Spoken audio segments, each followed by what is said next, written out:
Hello అండి అందరికీ welcome back to my channel life with a family. ఈరోజు Sunday కదండి, మా ఇంట్లో స్పెషల్స్ నాటుకోడి. ఇది మామూలు నాటుకోడి కాదండి, ఇది పందెం కోడి పుంజండి.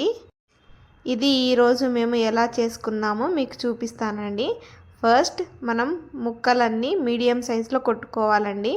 ఆ తర్వాత దాన్ని నీట్గా వాష్ చేసుకోవాలండి.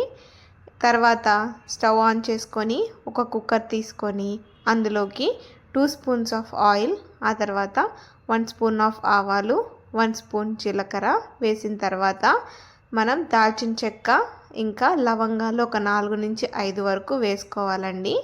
అవి కొంచెం వేగిన తర్వాత అందులోకి మనం ఒక మీడియం సైజ్ ఆనియన్ ముందుగా కోసి పెట్టుకోవాలండి. అది యాడ్ చేసేసుకోవాలి. ఆ తర్వాత ఆనియన్ గోల్డెన్ బ్రౌనిష్ కలర్ వచ్చాక మనం 1 spoon of ginger and garlic paste వేసుకోవాలండి. జింజర్ అండ్ గార్లిక్ పేస్ట్ బాగా ఆయిల్లో వేగిన తర్వాత మనం పసుపు వేసుకోవాలండి.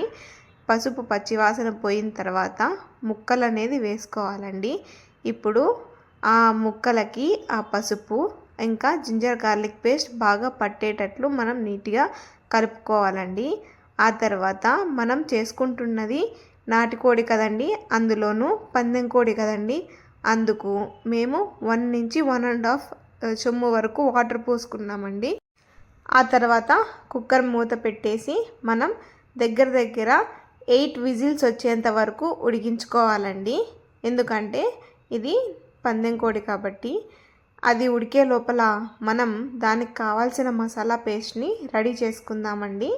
ఫస్ట్ ఒక మిక్సీ జార్ తీసుకొని అందులోకి దాల్చిన చెక్క, లవంగాలు, ఒక మీడియం సైజ్ ఆనియన్, ఒక మీడియం సైజ్ టొమాటో, 4 నుంచి 5 వరకు జీడిపప్పు పలుకులు, కొన్ని గసగసాలు, 5 వరకు పచ్చిమిర్చి, కొద్దిగా కొత్తిమీర, ఆ తర్వాత ఎండు కొబ్బరి కొద్దిగా వేసుకొని కొన్ని వాటర్ వేసుకొని స్మూత్ అండ్ ఫైన్ పేస్ట్ లాగా మనం చేసుకోవాలండి.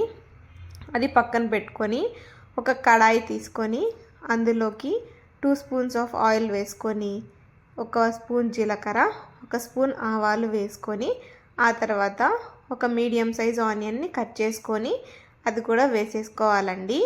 ఆ తర్వాత కరివేపాకు వేసుకోవాలండి.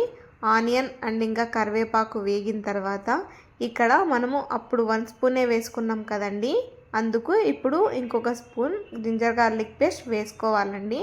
జింజర్ గార్లిక్ పేస్ట్ బాగా ఆయిల్లో వేగిన తర్వాత మనం పేస్ట్ చేసుకొని పెట్టుకున్నాం కదండి మసాలా పేస్ట్, అది ఇప్పుడు వేసేసుకోవాలండి.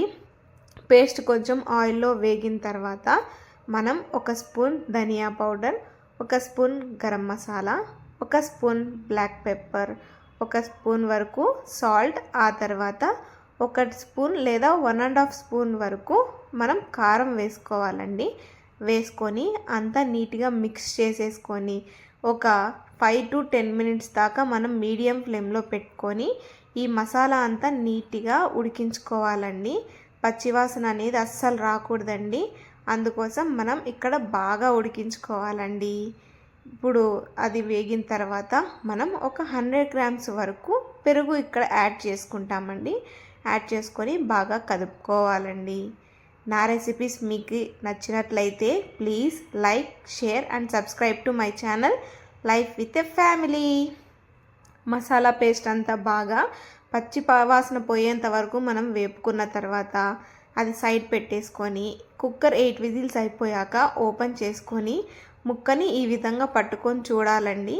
అది బాగా ఉడికిందంటే మనం ఈ కుక్కర్లో ఉన్న మిశ్రమాన్ని అంతా ఆ పేస్ట్లోకి వేసేసుకొని బాగా కాచుకోవాలండి.